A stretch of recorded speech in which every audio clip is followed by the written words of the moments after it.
Olá pessoal, tudo bem? Vamos aqui falar um pouquinho sobre primitivas de uma função. E para começar eu quero usar a definição da diva Fleming, né, que diz o seguinte: uma função f de x, esse f aqui eu vou chamar de fona de x, né, um f maiúsculo, então eu vou chamar de fona de x. Então, uma função fona de x é chamada primitiva de uma função f' de x em um certo intervalo, ou simplesmente no f de x, se para todo valor de x neste intervalo, a derivada dessa fona for igual a f'. Então, quando isso acontece, a gente diz que essa função fona é primitiva ou ela é integral indefinida da função f1 de x. Então, por exemplo, a gente vai saber que a função fona de x, nesse caso, sendo x ao cubo sobre 3 é primitiva da função x ao quadrado, porque quando eu derivo ela, né, aí usando a regra de derivação, né, você sabe que esse 3 ele desce, né, então fica 3x ao quadrado dividido por 3. Deixa eu voltar aqui um pouquinho para ser mais detalhista. Aqui, olha, esse 3 é uma constante, né? Então fica 1 sobre 3 vezes. Aí vamos lá. A derivada desse carinha aqui, que dá 3x ao quadrado. Agora sim, esse corta com esse, que é igual a x ao quadrado.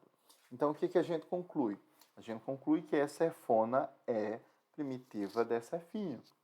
Por quê? Porque ao derivar a fona, a gente encontrou a f'. Ok. Mas o que acontece? A gente percebe também que a função x ao cubo sobre 3 mais 4 também é primitiva da função. Como? Dessa função x, f igual a x ao quadrado. Por quê? Se você deriva ela, vou usar esse espaço aqui, fona de x, eu estou falando desse exemplo 2, né? Você vai ter novamente 1/3 de 3x ao quadrado, mais a derivada de uma constante é zero, né? Então, olha o que acontece. É igual a x ao quadrado. Aí você pode perguntar, professor, é possível existir mais de uma primitiva para uma função? Sim, na realidade vão existir infinitas, né? Porque se, por exemplo, eu aqui do lugar de um 4 tivesse um 5, também seria primitiva. Se fosse um 6, seria primitiva. Se fosse qualquer número real, ela também seria primitiva dessa função f1 de x. Então, na realidade, quando a gente procura uma primitiva, a gente está procurando uma família de funções, né, que vão se diferenciar uma da outra simplesmente por uma constante. Vamos fazer mais alguns exemplos para ilustrar isso daí. A função fona de x sendo igual a 1 meio do seno de x, seno de 2x mais c. Olha, esse c aqui é uma constante, né? Um c pertencente aos reais, né? É primitiva da função cosseno de 2x. Por quê? Vamos tentar derivar esse carinha aqui, né? F' de x vai ser igual a quanto? Vai ser a constante afasta, né? Derivada do seno é cosseno, mas você tem uma função composta, né? Então, usando a regra da cadeia, vai ser a derivada da externa, que vai ficar cosseno de 2x, vezes a derivada da interna, que é a interna, esse carinha aqui, 2x. Então, que é a derivada de 2x? É 2. Mais esse c é uma constante, né? Então, vai dar um zero. Então, posso cortar esse carinha com esse outro. Então, a gente vai ter simplesmente cosseno de 2x. Então, o que me faz concluir? A gente conclui que 1 meio do seno de 2x mais c é primitiva, ou a gente chama também de integral indefinida da função f de x igual a 2x. Ok? Bom, dando continuidade aqui, vamos pegar um outro exemplo.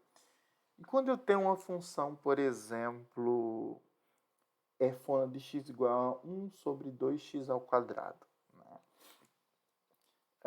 Aqui está dizendo que ela vai ser primitiva da função f de x igual a menos 1 sobre x ao cubo.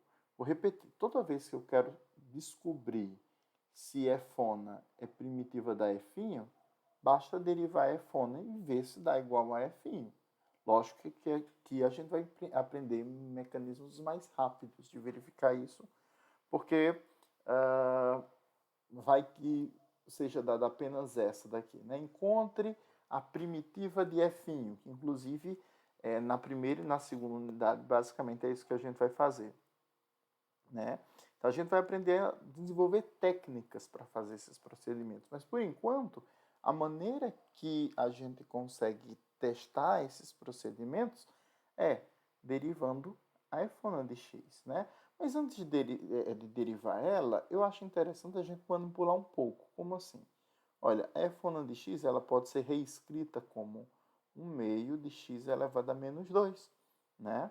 Então, agora sim, aplicando a derivada, a gente tem aqui uma função potência, então vai ficar 1 meio de menos 2 x elevado a menos 3. Esse corta com esse, então vai ficar menos x a menos 3. Eu posso reorganizar novamente, então eu tenho menos 1 sobre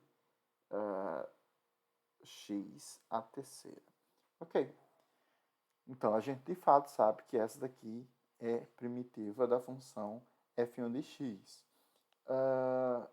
Novamente, eu destaco, se você tivesse essa função mais 1, também seria. Mais 2 também seria, né? Ok. Então, vocês percebem que vai existir constantes, né? Vão existir constantes que, ou na realidade, vão existir famílias de primitivas, né? Deixa eu só corrigir uma coisinha, porque isso aqui é um C. Ok. Então, vamos aqui para essa proposição. Seja f uma primitiva de f', né? Então, se C é uma constante qualquer, a função g de x igual a f de x, fona de x mais C, também vai ser primitiva dessa função. Aí você pode perguntar, mas como é que a gente justifica isso? Olha, é muito simples. A gente sabe que se fona de x é primitiva de f', então a gente tem que a derivada da fona de x é igual a f', né? Ok. Então, se g de x é igual a fona de x mais uma constante c, implica dizer que a derivada de g de x vai ser a derivada da fona de x mais a constante c. Não é isso? Ok. Se eu derivo essa daqui, a gente sabe que a derivada da soma é a soma das derivadas, então vai ser a derivada da fona de x, mais a derivada de c que vai ser zero, e de fato vai dar só f' de x, que, olha, a gente chegou exatamente nessa condição aqui, né? Na nossa hipótese, então isso aqui é f' de x. Então essa vai ser uma constante, mas a primitiva também vai ser uma primitiva da minha função, ok? Aí, para ilustrar isso graficamente, a gente pode pensar o seguinte, olha, vou considerar essa função f de x igual a x ou f de x igual a x ao quadrado mais 1. Eu já adianto a vocês que a primitiva dessa função f de x é igual a x ao cubo sobre 3 mais x, né? Digo, essa daí seria sem a constante, né? Mas se eu adicionasse 1, ela também seria primitiva. Como eu falei, se eu adicionasse 2, ela também seria primitiva. E os gráficos dessas funções, elas dariam algo mais ou menos assim. Você percebe que elas têm todos os mesmos formatos, né? Olha, essa curva aqui, que tem o mesmo formato dessa aqui, que por sua vez tem o mesmo formato dessa daqui. A única coisa que está diferenciando entre elas é uma constante, é essa altura, né? Você percebe também que as retas tangentes, né, ou melhor, o coeficiente angular da reta tangente para todas essas funções, vou pegar esse pontinho que é melhorzinho. São os mesmos, né? Olha. Então, a derivada para cada uma dessas, nesse ponto específico, é o mesmo. Ok? Então, depois que a gente sabe disso, a gente agora entende como verificar se uma função é primitiva da outra. Agora a gente vai procurar encontrar essas primitivas. Mas antes disso, eu quero introduzir uma nova notação. Por exemplo, se eu quero encontrar, eu quero pedir para calcular a primitiva de uma função f1 de x, eu vou usar essa notação. Olha. Esse símbolo aqui, que é o símbolo de integral indefinida, né? Aí eu coloco o meu fator integrando, ou seja, a função que eu quero encontrar essa primitiva, e eu digo em relação a quem eu quero encontrar, ou seja, a quem eu quero integrar. Né? Então, a gente diz assim, que a integral de f de x dx é igual a fona de x mais uma constante c. Tá bom? Ok. Aí existem algumas propriedades básicas que a gente vai ter que seguir. Entre essas propriedades, a gente diz o seguinte, proposição, né? Sejam f e g, funções que estão definidas em um certo intervalo i, indo para os reais, né? E g uma constante. Então, primeira propriedade, se eu tiver uma constante multiplicada a minha função, essa constante ela pode sair, né? E como é que eu justifico isso daí? Pensem comigo. Olha, se eu posso dizer assim, seja uma fona de x primitiva da minha f1 de x. Isso automaticamente implica dizer que se eu derivar fona de x, eu tenho um f1 de x. Ok. Então, eu creio que vocês vão concordar que uma constante vezes a minha fona de x será primitiva. Na realidade, será uma das primitivas de k vezes f1 de x, não é? Mas por que isso funciona? Ora, se eu fizer assim, olha, k vezes fona de x e derivar ela, ao derivar, a constante sai e você vai ter simplesmente a derivada dessa fona de x.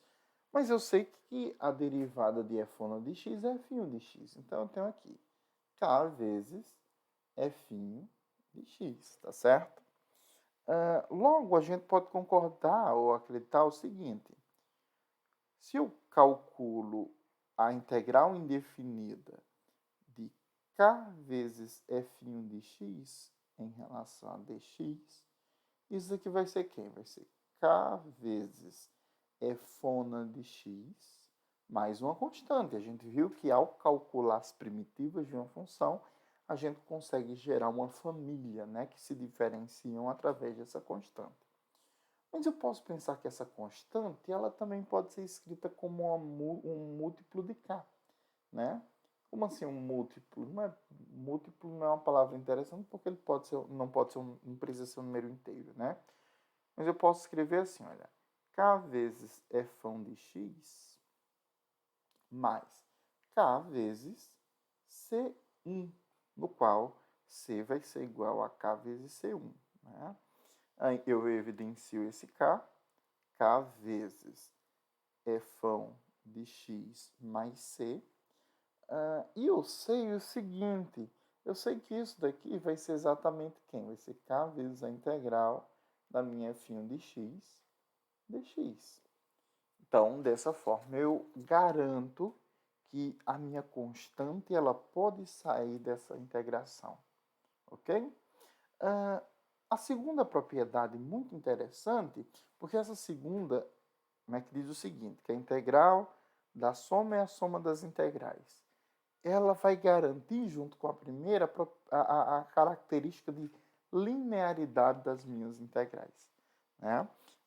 E essa segunda eu posso fazer o seguinte, usando a mesma ideia, sejam f' de x e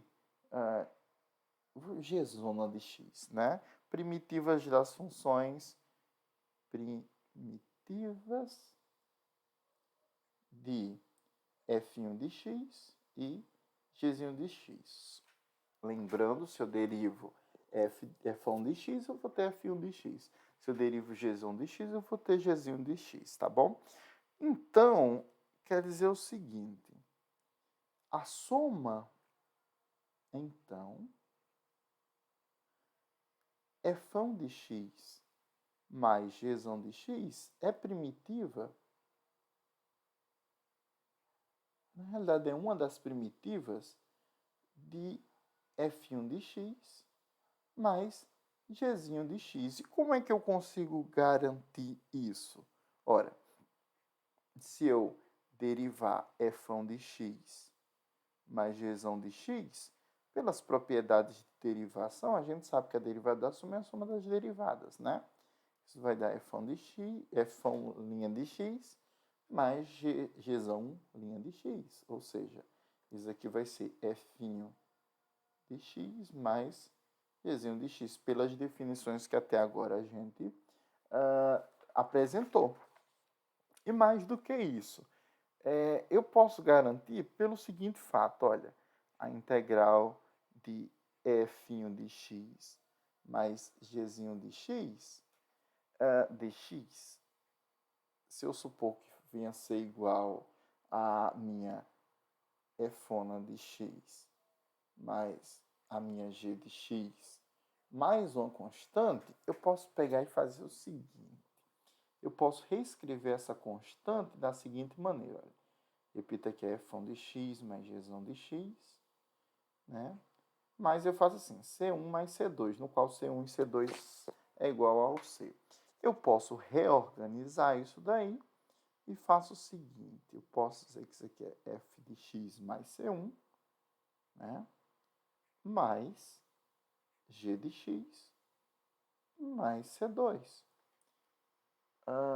E com isso, eu percebo que essa primeira parte é dada exatamente pela integral de f de x dx, mais a segunda parte, que é a integral de g de x dx. Então, o que a gente pode concluir? A gente pode concluir que a integral da soma é a soma das integrais. E com isso, a gente vai ter garantido a linearidade das minhas integrais, tá bom? Então, continuando aqui, eu tenho alguns exemplos para a gente tentar resolver, né? E vamos começar por esse, né? Determine o valor da integral do cosseno de x dx, ou seja, eu estou querendo saber a primitiva do cosseno de x. Como é que eu posso fazer isso de uma maneira mais rápida ou mais prática? Bom, só é lembrar o seguinte, olha, qual é a função que, quando derivada, resulta no cosseno de x? É simples, né? É o seno de x. Terminou? Não, eu preciso declarar minha constante. Né? Então, essa daí sai de imediato. Ou essa outra. Determine o valor da integral do seno de θ de θ. Eu quis colocar esse θ de θ porque geralmente a gente usa x, mas isso pode vir em outras variáveis, né? Então, a derivada dessa função vai ser quem?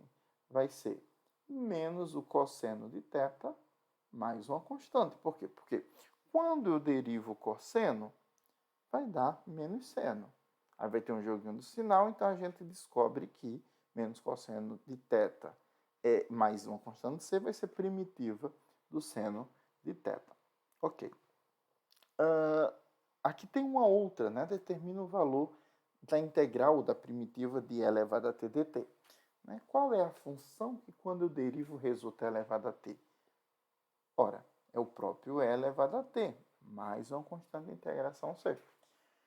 Né? Então, para você saber bem integral, é importante que você saiba bem derivada. E aqui temos um outro caso, né? E esse caso eu quero chamar a atenção para a gente generalizar a maior quantidade de exercícios que vão aparecer nessa disciplina. Por exemplo, se eu quisesse calcular a primitiva de x ao cubo dx, você pensaria, qual é a função que quando eu derivo resulta x ao cubo? Seria x à quarta? Vamos tentar que x à quarta, né? Eu quero x à quarta. Se eu inventar de derivar esse x à quarta, o resultado dá 4x ao cubo. Isso é um problema, porque nesse caso aqui, você não tem esse 4, né? Então, o que eu faço para destruir ele? Eu poderia simplesmente dividir ambos os lados por 4, né? Então, olha, isso aqui, ele cortaria com esse. Como eu sei que na derivada a constante ela pode sair, então, a gente teria perfeitamente o valor que se encaixa perfeitamente com isso, né? Então, olha, a gente vai saber o seguinte, que a primitiva de x ao cubo de x vai ser x à quarta dividido por 4. Terminou? Não, precisa de uma constante de integração. E com isso a gente pode, de certa forma, generalizar, porque, por exemplo, se eu tivesse a integral de x à quinta dx, qual seria o valor? Ora, vai ser x, tá vendo esse número aqui? 5. Então, ele vai ter que estar um valor acima, né? Então, aqui vai ter que ser 6. Terminou? Não, preciso colocar aqui também 6. Uma maneira mais detalhada, você poderia botar assim, 5 mais 1, 5 mais 1, mais a constante c, tá bom? Que daria, de fato, 6. Ok. Vamos tentar resolver mais um outro. E esse daqui, vixe, esse aqui ficou feio, né? Como é que a gente consegue calcular a primitiva dessa função? Minha sugestão, tanto para a derivada quanto para a integral, é você deixar no formato de potência, né? Isso aqui na forma de potência é a mesma coisa da integral de x elevado a 2 sobre 3 dx, né? Ok. Então, usando a ideia do item anterior, a gente pode calcular a primitiva dessa função. Como? Eu faço x elevado a 2 sobre 3 mais 1, dividido por 2 sobre 3 mais 1. A gente sabe que 2 sobre 3 mais 1 vai ser igual a quanto? O denominador é 3, aqui você vai ter 2 mais 3, ou seja, 5 sobre 3, não é isso? Então, não pode esquecer a constante de integração. Então, aqui vai dar quanto? Vai dar x elevado a 5 sobre 3 dividido por 5 sobre 3 mais uma constante c. Aí, olha, no denominador a gente pode usar a propriedade do primeiro vezes o inverso do segundo, né? Então, vai ficar como? Vai ficar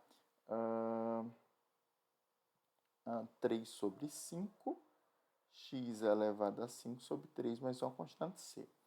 Eu vou deixar como exercício você verificar se isso daqui de fato é a primitiva desse carinha aqui, né? Se você quiser, para deixar mais bonitinho e terminar o item, você pode colocar na forma de raiz, né? Mas em geral assim é suficiente.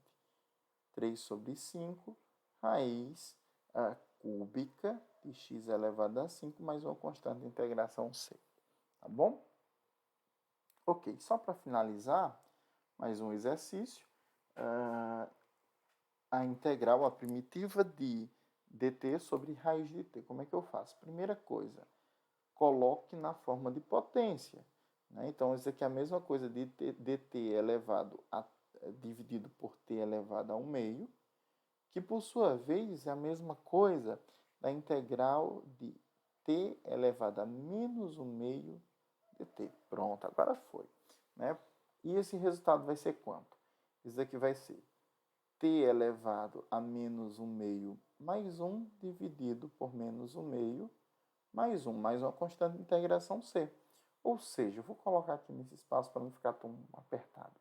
Você vai ter t elevado menos 1 meio mais 1 dá 1 meio, né? Dividido por 1 meio mais uma constante de integração c. Ou seja, você vai ter 2t elevado a 1 meio mais c. Se quiser terminar, você faz assim, 2 raiz de t mais uma constante de integração c. Ok? Então, terminado.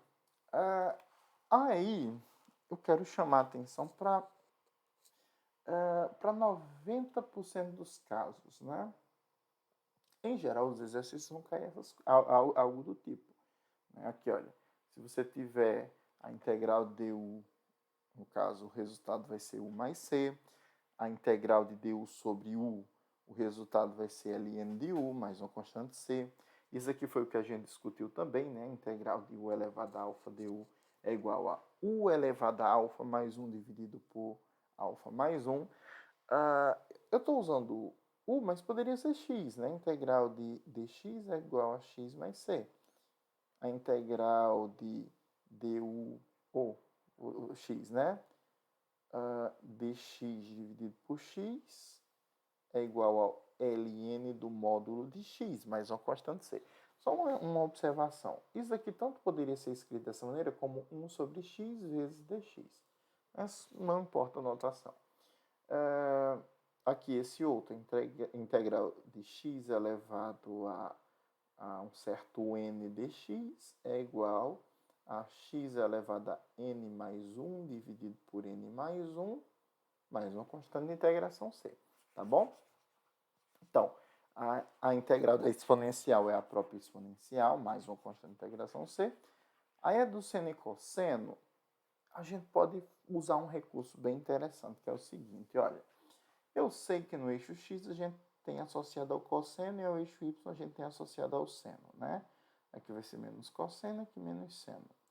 Eu sei também que isso é circular, lá na derivada, né? A derivada deixa eu até mudar de cor aqui do pincel. Eu sei que a derivada do seno é cosseno, eu sei que a derivada do cosseno é menos seno, do menos seno é menos cosseno e é algo cíclico, né? O caminho inverso também é válido. Se eu fizer assim, olha, a integral... só uma coisa, eu vou colocar aqui dx indicando que a gente está derivando. dx, dx, dx e dx. Ok. Se eu quero a integral, o que eu posso fazer? Eu faço o caminho contrário, olha.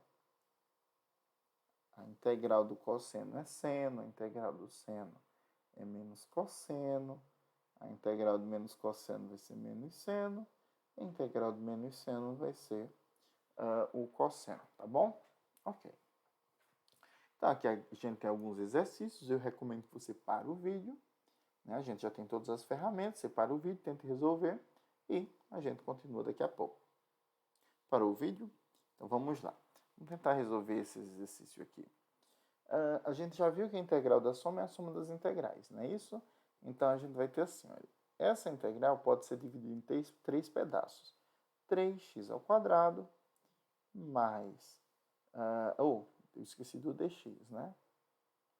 dx mais a integral de 5dx mais a integral da raiz de x dx. Você pode até fazer isso, mas à medida que você vai desenvolvendo a técnica, você pode seguir caminho direto, né? Então, vamos lá. Eu sei que a integral desse carinha aqui, a constante pode sair, a gente já aprendeu isso, né? Isso aqui vai ser x ao cubo sobre 3, mais esse outro carinha, a constante pode sair, 5, né? Aí, professor, você pode dizer assim, mas e aquele czinho? Ora, eu posso botar tudo no final, né? Então, é isso que eu estou fazendo. Integral, olha, integral de dx. Quem seria a integral de dx? Seria o x, né? Ok? Mais a integral desse daqui, quanto vai dar? Deixa eu fazer um cantinho. Integral da raiz de x dx. Ela pode ser escrita como x ao meio, né? Por sua vez, vai ser x elevado a 1 meio mais 1 dividido por 1 meio mais 1. Isso aqui vai dar quanto? Vai dar x elevado a 3 sobre 2 dividido por 3 sobre 2. Primeiro vezes o inverso do segundo. Eu estou esquecendo de colocar as constantezinhas czinho, né? Então, isso aqui vai ser 2 terços de x elevado a 3 sobre 2, mais a constante. Tá bom? Então, pronto. Eu vou colocar 2 terços de x elevado a 3 sobre 2, mais a constante de integração c. Ok. Se você quiser deixar isso na forma de raiz, pode ficar à vontade. Se não deixar, não tem problema nenhum, não. Certo. Agora, e esse item B? Como é que eu consigo resolver? Esse item B, vocês vão perceber o seguinte. Em alguns casos, será necessário você recorrer a uma tabelinha. A que eu coloquei nesse slide aqui, ela é muito resumida, né? Mas nos livros da Diva Fleming, no livro do Stewart, vocês vão encontrar uma série de primitivas de funções que é o que a gente chama de primitivas ou integrais imediatas, né? São coisas que você já está acostumado a fazer no cálculo 1, então você só transporta para o cálculo 2, né? Que seria exatamente o inverso, tá bom? Então, nesse caso aqui, seria o arco tangente de x mais uma constante c. Né? Por quê? Porque quando eu derivo o arco tangente, eu tenho exatamente 1 sobre x ao quadrado mais 1. Tá ok? Nesse caso aqui, a gente teria quem? A gente sabe que a integral do cosseno é o seno. Então, vai ser 2 vezes o seno de x mais essa daqui a gente já resolveu lá atrás, né? Se você olhar aqui, 1 sobre raiz de x, a gente fez... Deixa eu voltar um pouquinho aqui, olha. 1 sobre raiz de t. Não foi esse aqui? É o mesmo elemento. E no final, a gente teve 2 raiz de t mais c. Né? Então, aqui vai ser 2 raiz de x mais uma constante de integração c. Tá bom? Então, pessoal, obrigado pela atenção. Eu sei que a aula ficou um pouco extensa, mas eu creio que foi suficiente para contemplar esse primeiro tópico de primitivas de uma função. Na próxima aula, a gente já inicia nas técnicas de integração e eu destaco que é muito importante vocês praticarem fazer exercícios, porque esse é um conteúdo fundamental para disciplinas posteriores, tá bom? Obrigado pela atenção e até logo. Valeu!